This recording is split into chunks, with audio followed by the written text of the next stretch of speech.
Parliament కాన్స్టిట్యున్సీలో nomination వేయడం జరిగింది స్వతంత్ర అభ్యర్థిగా. నా పేరు న్యాయవాది కోవూరు సత్యనారాయణ గౌడ్. మనం స్వాతంత్రం సాధించుకొని 75 సంవత్సరాలు గడిచినా కూడా ప్రజల కష్టాలన్నిటి ఎక్కడేసిన గొంగళ్ళు అక్కడనే ఉన్నాయి. మరి మన స్వాతంత్రం సాధించుకున్నాక మరి మనకు స్వేచ్ఛాపథంలో ఉన్నప్పుడు మనకు అప్పు ఎందుకు పెరగాలి? రాష్ట్రాలకు ఎటు చూసినా కూడా అప్పు పెరుగుతుంది. మరి చదువుకున్న యువత కూడా పట్టింపు లేనట్టుగా ఎవరింట్లో వాళ్ళు కూర్చొని ఉంటున్నారు.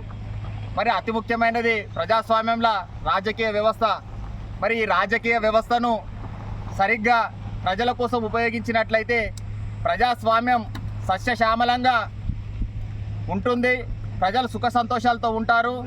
కాబట్టి మాకు ఈరోజు సిద్దిపేట, దుబ్బాక, గజ్వేల్, నర్సాపూర్, పటంచేర్, మెదక్, సంగారెడ్డి ప్రజలు మనస్ఫూర్తిగా ఆలోచించి నిండు మనసుతో గెలిపిస్తారని విజ్ఞప్తి చేసుకుంటున్నాం.